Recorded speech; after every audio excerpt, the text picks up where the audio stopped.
A dream last night reminded me that I owe you an answer. It is neither that I had forgotten you entirely, nor that I never think of you. No, my friend. Every day tells me something of you, and of my debts. But it is always strange, and this is an experience with which you may be familiar. Time does not erase our memory of absent ones, but it does conceal them.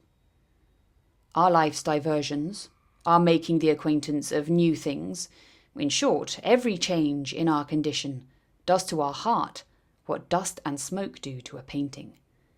They render the subtle traits wholly unrecognizable, and the strong ones less visible, all in a manner so unnoticeable that one does not even know how it comes about. 1,000 things remind me of you. I see your image 1,000 times, but so weakly, and often with as little sentiment as I were thinking of a stranger.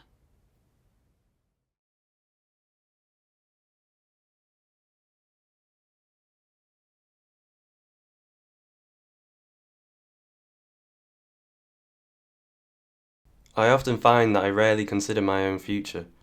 I enjoy talking about the possibilities within others, but when it comes to my own obsessive self-analysis, I generally find myself firmly placed in years gone by. If I'm back home for any prolonged period of time, I will go to the cemetery and sit by my father's plaque and just be with the company that may or may not be there.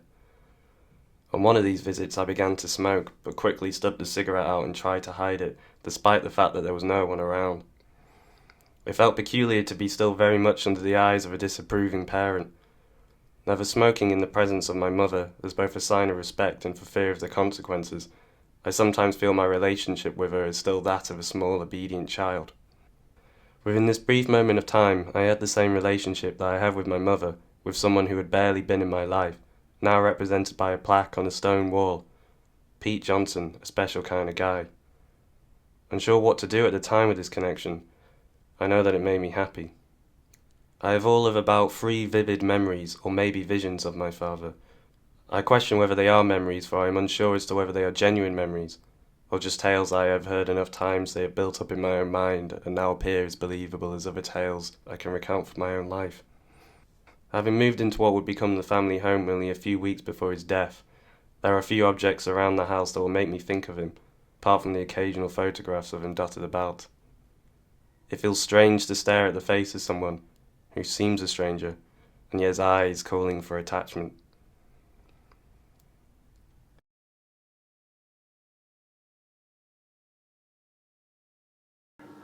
Mummy, if I just Christmas tree and clean it with. Daniel! Daniel? What are you doing? Look at Daddy. Daniel! Stranger still, listening to the sound of his voice in these videos for the first time in well over a decade, I feel myself in the presence of a sound which is completely unrecognizable, yet incredibly recognizable. His voice has a higher pitch than how I'd imagined. Thinking about this, I almost skip over the fact that I'm staring at myself in the first year of my life. All of these moments in time were captured by my father.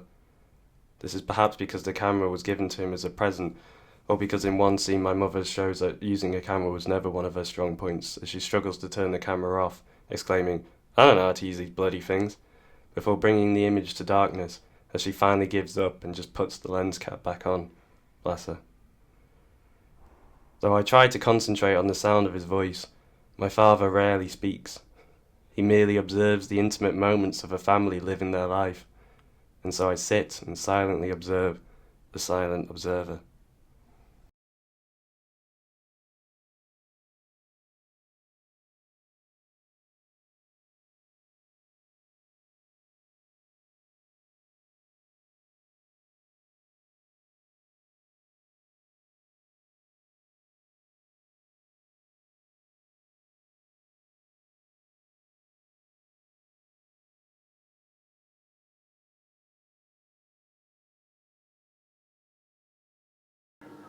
Mummy, if I just Christmas tree and clean it with. Daniel! Daniel? What are you doing? Look at Daddy. Daniel. When one tracks a representation or an absolute substitution of representation for presence, and also detects within it an increase, a regaining of force or a supplement of intensity in presence, there is a sort of potency or potentialization of power for which the schema of substitutive value of mere replacement can give no account. Representation is no longer a simple reproductive representation. It is such a regaining of the grieving that had hollowed out in advance the so-called primitive or original presence, the presence that is represented, the so-called living presence.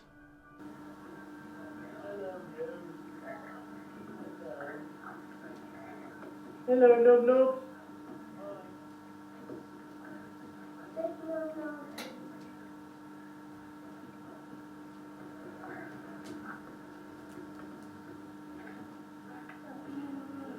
Look, Mommy, I'm really black. I got it all. No, no.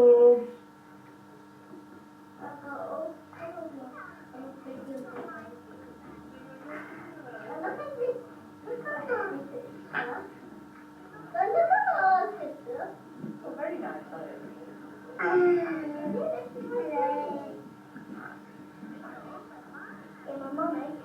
Oh, no, I like my witch magazine, thank you.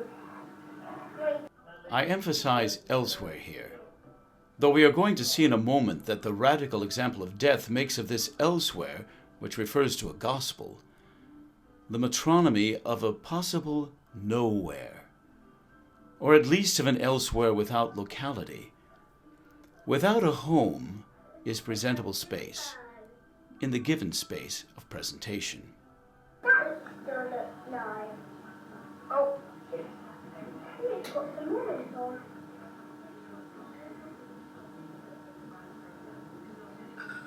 No, no.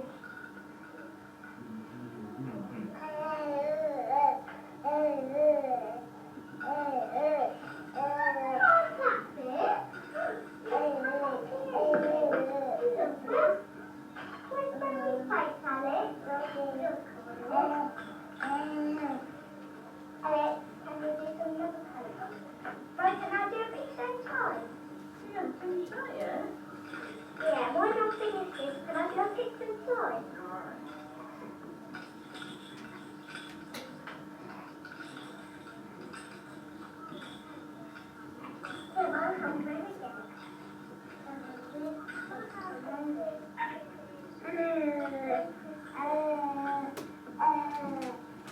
Louis Morin's response will necessarily be double: no and yes.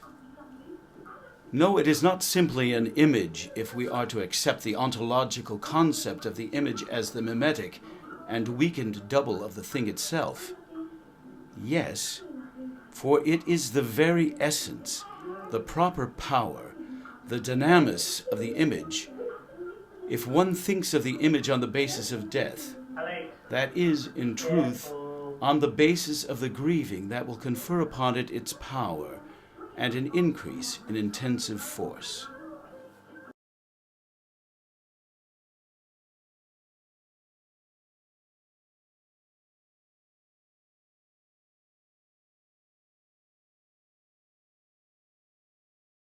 A thousand things remind me of you. I see your image 1,000 times, but so weakly, and often with as little sentiment as I were thinking of a stranger.